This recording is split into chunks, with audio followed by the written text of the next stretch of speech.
Bom dia, meu querido irmão, que a paz do Senhor esteja contigo, amém? Eu estou orando para que o Senhor abençoe a sua vida, te edifique, te ilumine e que mude a sua vida de fato, que haja uma transformação na sua vida. Hoje vamos para o dia 4. Estou muito feliz que esteja conversando contigo nessa manhã, meu querido irmão. Antes de começarmos, já se inscreva no canal, ative o sininho, curta, comente e compartilhe. Fé muito simples. A fé parece a muitos uma coisa difícil. A verdade é que só é difícil porque é fácil. Naamã achou difícil se lavar no Jordão, mas se fosse algo grande, ele teria feito imediatamente com alegria. As pessoas pensam que a salvação deve ser o resultado de um ato ou sentimento muito misteriosos e muito difíceis. Mas os pensamentos de Deus não são os nossos pensamentos, nem os seus caminhos como os nossos. A fim de que o mais fraco e o mais ignorante possam ser salvos, ele fez o caminho da salvação tão fácil quanto o ABC. Não há nada nele que confunda ninguém, somente que, como todo mundo espera ser confundido por ele, muitos ficam aturdidos quando descobrem-no grandemente simples. O fato é que nós não cremos quando Deus é sério quando diz, agimos como se não pudesse ser verdade. Eu ouvi falar de um professor de escola dominical que realizou um experimento que não penso que eu mesmo tentaria com as crianças, pois parece ser bem caro. De fato, eu acredito que o resultado no meu caso seria muito diferente daquele que agora descrevo. Esse professor havia tentado ilustrar o que era fé e, como não conseguia colocar nas mentes dos meninos, ele pegou o seu relógio e disse: "Agora eu vou lhe dar esse relógio, João. Você o aceita?" João começou a pensar o que o professor queria dizer e não se apossou do tesouro, nem deu resposta alguma. O professor falou ao próximo menino: "Henrique, aqui está o relógio. Você o aceita?" O garoto, com uma modéstia bem própria, respondeu: "Não, obrigado, senhor." O professor tentou a vários meninos com o mesmo resultado, até que um mais novo, que não era tão sábio nem tão pensativo quanto os outros, mas muito mais crédulo, disse com a maior naturalidade: "Obrigado, senhor", e pôs o relógio em seu bolso. Então os outros alunos despertaram para um fato instigante. Seu colega recebeu um relógio que eles recusaram. Um dos garotos rapidamente perguntou ao professor: "Ele pode ficar com ele?" "Claro que sim", disse o professor. "Eu ofereci a ele e ele aceitou. Eu não daria algo e depois pegaria de volta. Isso seria tolice. Eu pus o relógio diante de vocês e eu disse que daria a vocês. Mas nenhum de vocês o recebeu." "Oh!" disse o garoto. "Se eu soubesse que você falava sério, eu o teria recebido." Claro que ele teria. Ele achou que era apenas uma representação e nada mais. Todos os outros garotos estavam num triste estado de mente pensando que eles haviam perdido o relógio. Cada um clamou: "Professor, eu não achei que era sério, mas eu pensei." Nenhum pegou o presente, mas todos pensaram. Cada um tinha sua teoria, exceto o menino de mente simples que acreditou no que lhe foi dito e recebeu o relógio. Eu gostaria de ser sempre uma criança simples para acreditar literalmente no que o Senhor diz e receber o que Ele põe diante de mim, descansando contente que Ele não está brincando comigo e que eu não posso estar errado ao aceitar o que Ele põe diante de mim no Evangelho. Seríamos felizes se confiássemos e não levantássemos nenhum tipo de questão, mas, veja, pegaremos-nos pensando e duvidando. Quando o Senhor apresenta seu filho querido diante de um pecador, aquele pecador deveria recebê-lo sem nenhuma hesitação. Se você o receber, você o terá, e ninguém poderá tirá-lo de você. Estenda sua mão, homem, e o receba de uma vez. Quando questionadores aceitam a Bíblia como literal e verdadeira e veem que Jesus é realmente dado a todo aquele que confia nele, todas as dificuldades para entender o caminho da salvação desaparecem como a geada da manhã ao nascer do sol. 2 questionadoras vieram a mim em meu gabinete. Elas ouviram o evangelho de mim por apenas um curto período de tempo, mas ficaram muito impressionadas por ele. Elas expressaram seu arrependimento de que em breve se mudariam para bem longe, mas apresentaram sua gratidão pelo fato de poderem ter me ouvido. Eu fiquei animado pelos seus muito obrigados gentis, mas fiquei ansioso também de que um trabalho mais eficiente deveria lhes ser feito. E por isso perguntei a elas: "Vocês de fato creram no Senhor Jesus Cristo? Vocês estão salvas?" Uma delas respondeu: "Eu tenho me esforçado por acreditar." Eu já ouvi esse depoimento várias vezes, mas nunca o deixarei passar por mim sem ser desafiado. Não, eu disse, isso não é assim.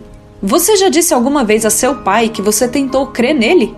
Depois que eu me demorei um pouco sobre o assunto, elas admitiram que tal linguagem seria ofensiva ao pai delas. Então eu apresentei o evangelho todo a elas na linguagem mais simples que eu consegui, e eu lhes pedi que crescem em Jesus, que é mais digno de fé que o melhor dos pais. Uma delas respondeu, eu não consigo perceber isto, não consigo perceber que estou salva. Então eu disse, Deus dá testemunho de seu filho que todo aquele que confia no seu filho está salvo. Você o fará mentiroso agora ou crerá na sua palavra? Enquanto eu falava, uma delas ficou como que atônita e surpreendeu a nós quando começou a chorar. Oh, Senhor, eu vejo claramente, eu estou salva. Oh, Jesus me abençoou, Ele me mostrou o caminho e Ele me salvou, eu vejo tudo. A estimada irmã que trouxe essas duas jovens para mim ajoelhou-se com elas, enquanto que, em nossos corações, nós louvávamos e engrandecíamos o Senhor por mais uma alma que Ele trouxe à luz. Uma das duas irmãs, no entanto, não podia ver o evangelho como a outra, por mais que eu esteja seguro de que ela o fará depois de algum tempo. Não parece estranho que, ambas ouvindo as mesmas palavras, uma veio à luz e a outra permaneceu na escuridão? A mudança que há no coração quando o entendimento agarra o evangelho é normalmente refletido na face e lá brilha como a luz do céu. Tal alma, recentemente iluminada, geralmente clama, por que, Senhor? É tão claro como nunca havia percebido antes. Agora eu entendo tudo que leio na Bíblia, mas não podia fazê-lo antes. Tudo aconteceu em um minuto e agora eu vejo aquilo que eu nunca entendia antes.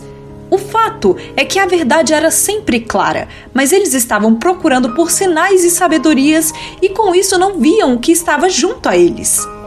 O velho homem frequentemente procura seus espetáculos quando eles estão na sua testa e observa-se comumente que falhamos de ver o que está logo diante de nós. Cristo Jesus está diante de nossos rostos e precisamos apenas olhar para Ele e viver. Mas nós causamos toda sorte de embaraço disso e criamos um labirinto daquilo que é simples e fácil de entender. O pequeno incidente com as duas irmãs me lembra de outro. Uma amiga muito querida veio a mim no sábado de manhã depois do serviço para me cumprimentar. Eu completei 50 anos no mesmo dia que você. Eu me pareço com você nisto, mas eu sou o oposto de você nas coisas excelentes. Eu coloquei, então você deve ser uma ótima mulher, pois em muitas coisas eu desejo ser o oposto do que eu sou. Não, disse ela, não quis dizer nada disso. Eu não estou totalmente endireitada. O quê? Gritei. Você não é uma crente em Jesus? Bem, ela disse com muita emoção.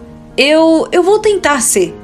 Eu segurei suas mãos e disse, minha querida alma, não me diga que você vai tentar crer no meu Senhor Jesus. Eu não aguento ouvir isto de você. Significa ceticismo cego.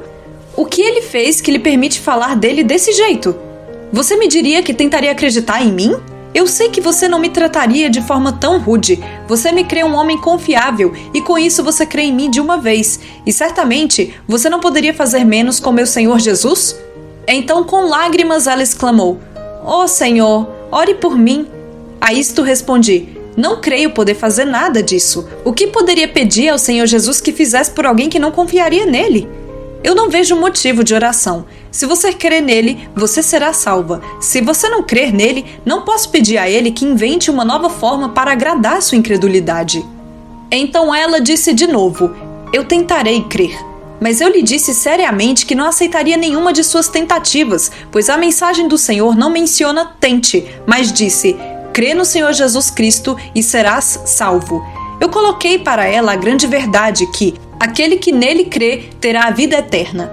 E seu terrível oposto, aquele que não crê no Filho, já está condenado, pois não creu no nome do único Filho de Deus. Eu lhe insisti que depositasse toda a sua fé naquele que foi crucificado, mas agora elevado o Senhor, e o Espírito Santo, naquela hora, a habilitou a crer. Ela muito ternamente disse, ó Senhor, eu estava buscando meus sentimentos, e isso foi um erro. Agora eu confio minha alma a Jesus e estou salva. Ela achou paz imediatamente pela fé. Não há outro caminho. Deus se agradou de fazer as necessidades da vida assuntos muito simples. Temos de comer, e mesmo o homem cego consegue achar sua própria boca. Temos de beber, e mesmo o menor bebê sabe como fazê-lo sem instrução. Temos uma fonte no centro do orfanato Stockwell, e quando estão correndo no tempo quente, os meninos vão lá naturalmente. Não temos aulas de beber na fonte. Muitos garotos pobres vieram ao orfanato, mas nenhum era tão ignorante a ponto de não saber beber. Agora a fé é, nas questões espirituais, o que comer e beber são entre as coisas temporais. Pela boca da fé, recebemos as bênçãos da graça na nossa natureza espiritual, e elas são nossas. Ó, você que precisa crer, mas pensa que não pode. Você não vê que, assim como alguém pode beber sem ter forças, e como alguém pode comer sem ter forças, e recebe forças por comer, assim devemos receber a Jesus sem esforço, e ao recebê-lo, recebemos poder para todo o esforço posterior a que fomos chamados. Fé é um assunto tão simples que, toda vez que eu tento explicar, eu fico temeroso que talvez não consiga revelar sua simplicidade. Quando Thomas Scott publicou suas notas sobre o progresso do peregrino, ele perguntou a uma das suas paroquianas o que ela entendia do livro. "Ah, sim, senhor", disse ela, "eu entendo o Sr. Bunyan muito bem, e eu espero que um dia, pela graça divina, eu possa entender suas explicações. Não deveria eu me sentir morto se meu leitor soubesse o que é fé e então ficar confuso pela minha explicação? Eu vou tentar, no entanto, e orar ao Senhor que a torne clara." Contaram-me que em uma estrada de um monte havia uma disputa dos direitos sobre um caminho. O dono queria preservar sua supremacia e, ao mesmo tempo, não queria ser inconveniente ao público. Daí a solução que provocou o incidente a seguir. Vendo uma doce jovem do campo parada no portão, um turista foi até ela e ofereceu a ela uma moeda para que lhe fosse permitido passar. "Não, não", disse a criança, "eu não estou aqui para receber nada de você, mas você deve dizer, por favor, me deixe passar. E então você entrará e será bem-vindo." A permissão era para ser pedida e poderia ser obtida pelo pedir. Igualmente, a vida eterna é gratuita e pode ser recebida sim, pode ser imediatamente recebida ao confiar na palavra daquele que não pode mentir. Confie em Cristo e por essa confiança você agarra a salvação e a vida eterna. Não filosofe, não sente e incomode o seu pobre cérebro. Apenas creia em Jesus como você creria em seu Pai. Confie nele assim como você confia seu dinheiro a um banqueiro ou a sua saúde a um médico. A fé não lhe parecerá mais uma dificuldade para você, nem deve ser, pois é simples. Fé é confiança, confiar totalmente na pessoa, trabalho, mérito e poder do Filho de Deus. Alguns pensam que este confiar é uma coisa romântica, mas é a coisa mais simples que pode haver. Para alguns de nós, verdades que antes eram difíceis de acreditar, agora são fatos que acharíamos difíceis de duvidar. Se alguns de nossos grandes antepassados se levantasse dos mortos e visse as coisas como são hoje, quanta confiança ele teria de exercer? Ele diria pela manhã: "Onde estão a pedra e o aço? Eu quero fazer luz." E lhe daríamos uma pequena caixa com pequenos pedaços de madeira dentro. E lhe diríamos para raspar uma delas no lado da caixa. Ele teria de confiar muito antes de acreditar que assim fogo poderia ser produzido. A seguir diríamos a ele: "Agora que você tem fogo, gire aquela torneira e acenda o gás." Ele não vê nada. Como poderia existir luz através de um vapor invisível? E ainda assim, isso acontece. "Venha conosco, vovô. Sente naquela cadeira. Olhe para aquela caixa diante de você. Você terá, assim, uma reprodução de si mesmo." "Não, criança", ele diria, "isso é ridículo. O sol fazer uma figura minha? Eu não posso crer nisso." "Sim, e você irá andar 50 milhas por hora em cavalos." Ele não o creria até que o colocássemos em um trem. "Meu caro senhor, você pode falar com seu filho em Nova York e ele lhe responderá em poucos minutos." Não assustaríamos o velho cavalheiro? Isso não lhe exigiria toda a sua fé? Ainda assim, essas coisas são cridas por nós sem esforço algum, pois a experiência nos fez familiarizados com elas. Fé é necessária em grande quantidade a vocês que são estranhos às coisas espirituais. Vocês se sentem perdidos quando falamos sobre elas. Mas ó, quão simples são a nós que temos a vida nova e temos comunhão com as realidades espirituais. Nós temos nosso Pai com quem falamos e Ele nos ouve, e um bendito Salvador que ouve os desejos do nosso coração e nos ajuda nas lutas contra o pecado. Está tudo claro ao que entende, que seja agora claro para você. Meu irmão, a fé é tão simples.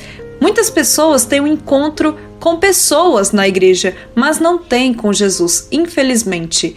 Porém, meu irmão, não se desespere. Fé é uma decisão, não é um sentimento. Não espere sentir, mas decida-se que você precisa de Jesus Cristo na sua vida. Ele não espera pessoas perfeitas, ele espera pessoas decididas. Meu irmão, que o Senhor te abençoe e te guie em todos os seus passos. Um grande abraço e até amanhã.